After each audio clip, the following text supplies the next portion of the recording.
Hello दोस्तों। तो आज की कहानी का नाम है औरत और लड़की की आत्मा। साल 1950 का यह एक चौंकाने वाला किस्सा रानी बाजार का है। यहाँ राम प्रकाश रहता था, जिसकी बेटी को 5 साल की उम्र में कैंसर हो गया।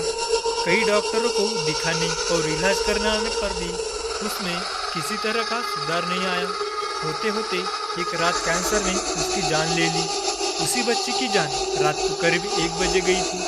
उसी रात को पास के ही एक गांव की महिला मोहिनी को एक ट्रक ने टक्कर मार दी थी। मोहिनी के परिवार वालों ने पूरी विधि के साथ उसे अंतिम विदाई दी। अब बच्ची के परिवार वाले भी उसे दफनाने के लिए जंगल की तरफ निकले। जंगल जाते समय अचानक उस लड़की के शरीर में हलचल हुई। सभी हैरान हो गए कि मृत लड़की का शरीर कैसे हिल रहा है।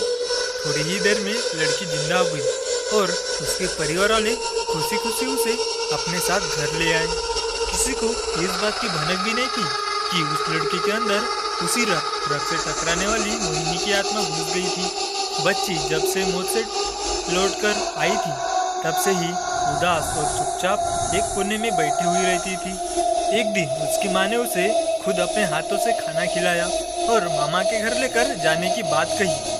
खाना खिलाकर उसे अच्छे से तैयार करके वो उसे अपने मायके ले गई।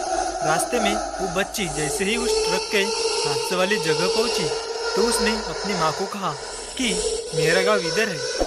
माँ ने उसकी बातों पर बिल्कुल गौर नहीं किया और उस बात को हंसी में टाल दिया। कुछ ही देर में वो अपनी बेटी के मामा यानी अपने भाई के घर पहुंच गई। 1-2 दिन बाद मामा जी के घर के आसपास ही बच्चे के अंदर घुसी मोहिनी को अपनी पड़ोसन सिमरन दिखी।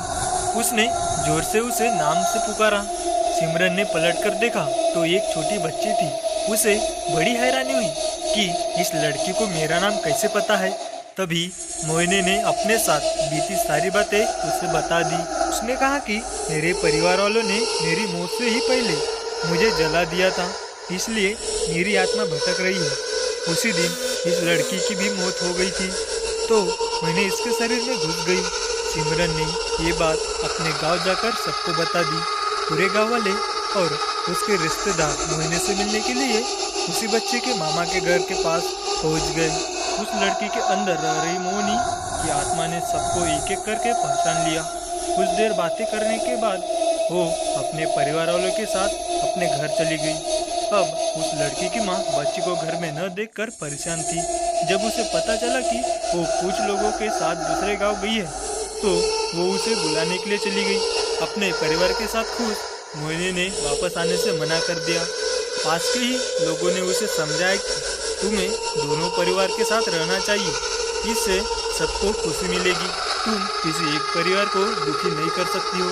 इस बात को सुनने के बाद लड़की के शरीर में रही मोहिनी अपनी माँ के साथ वापस आने के लिए राजी हो गई। अब वो दोनों परिवार के साथ खुशी खुशी रहने लगी।